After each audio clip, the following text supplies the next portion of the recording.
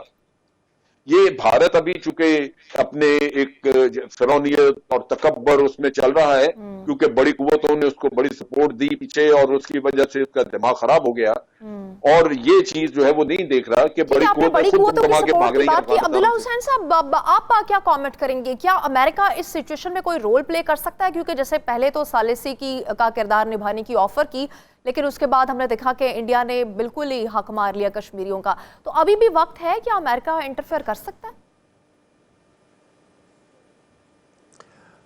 آپ کی کابینہ گئی ہوئی تھی واشنگٹن, واپس آ کے بڑے میرا خیال ہے کہ خوشی کا اظہار کیا. میں نے اس وقت فوری طور پہ بیان دیا کہ انہوں نے کوئی وعدہ آپ سے نہیں کیا ہے, نہ ان کے کرنے کے کوئی ارادے, اور دیکھیے ایک ہفتے کے اندر جو حرکت کرنے جا رہی تھی مودی کی حکومت انہوں نے کر لیا, اور انہوں نے کہہ دیا ہم کر رہے ہیں, کیا ہوگا. میں سمجھتا ہوں کہ ہم اس غلط فہمی میں نہ رہیں کہ ہندوستان کے ساتھ کیا ہو رہا ہے.